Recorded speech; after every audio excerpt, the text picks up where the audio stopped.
Hello viewers, welcome to my YouTube channel. I am advocate Shantanu.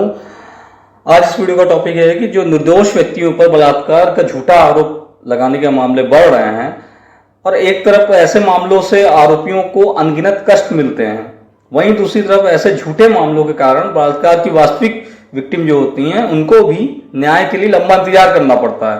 तो यौन उत्पीड़न के आरोपों से संबंधित जो झूठे बलात्कार के मामले किए जाते हैं वो ज्यादातर रेवेंज या ब्लैकमेलिंग आदि जैसे कारणों से लगाए जाते हैं। तो एक बार फिर ऑनरेबल सुप्रीम कोर्ट के समक्ष या द्वारा रेप एलिगेशन के केस में यह पाया गया है कि breach of promise not amount to rape. Similar issue पर ऑनरेबल सुप्रीम कोर्ट द्वारा नईम अहमद के मामले में एक लैंडमार्क जजमेंट जो थी नईम अहमद की 2023 के मामले में दिया गया था, जहां कंप्लेनेंट पहले से ही एक विवाहित महिला थी जिसके 3 बच्चे थे। वहीं शादी का झूठा वादा करके कथित बलात्कार की शिकायत उनके संबंध शुरू होने के 5 साल बाद की गई थी इस केस में। तो न्यायालय ने पाया कि कंप्लेंट ने गलतफहमी यानी मिसकंसेप्शन पर यौन संबंध के लिए अपनी सहमति दी थी, ऐसा मानना बिल्कुल गलत होगा। नईम अहमद के केस में ऑनरेबल सुप्रीम कोर्ट ने यह पाया था, इसलिए आरोपी को दोषी नहीं माना गया था और उसे एक्विट कर दिया गया था। अब इस पर्टिकुलर केस में जिसे ऑनरेबल सुप्रीम कोर्ट ने 6 मार्च 2024 को डिसाइड किया है, नईम अहमद केस पर रिलायंस प्लेस करते हुए ऑनरेबल सुप्रीम कोर्ट ने एफआईआर को क्रैश किया है। तो आइए शॉर्ट में जो रिसेंट में जो केस डिसाइड किया गया है ऑनरेबल सुप्रीम कोर्ट के द्वारा उसके फैक्ट को जान लेते हैं। तो इसमें एफआईआर में कंप्लेनेंट ने बताया कि वह अपने एक शॉप चलाती थी, क्योंकि उसका पति से विवाद हो गया था, वो अलग रह रही थी। 10/12/2018 को उसके पति से तलाक हो गया और उसकी एक 15 वर्ष की बेटी भी है। साल 2017 में एक कंपनी ने उसके मकान की पहली मंजिल किराए पर ली थी, जिसमें अपीलकर्ता काम करता था और एवं कभी कभी वहीं पर रहता भी था। खाली समय में वह कंप्लेनेंट की दुकान पर बैठा करता था। धीरे धीरे दोनों के बीच संबंध विकसित हुए। चूंकि कंप्लेनेंट अपने पति से अलग रह रही थी, तो अपीलांट ने उसको प्रस्ताव दिया कि यदि वह अपने पति से तलाक लेती है तो वह उससे शादी करेगा, और ऐसा ना करने पर फाइनली एक एफआईआर दर्ज की गई, ये एलिगेशन लगाते हुए कि झूठा वादा करके इसने मेरी सहमति ली है, यानी कंप्लेनेंट की। और 11/12/2020 को एक एफआईआर दर्ज हुई रेप के एलिगेशन पे।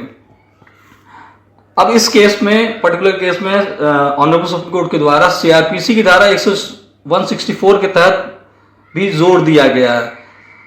क्यों? क्योंकि 164 के तहत जो कंप्लेनेंट ने अपना बयान दर्ज कराते हुए यह स्वीकार किया कि वह अपीलकर्ता को वर्ष 2017 से जानती थी और अपने पति के साथ विवाद के कारण अपने माता पिता के साथ रह रही थी। नौकरी के लिए अपीलकर्ता वर्ष 2018 में महाराष्ट्र गया।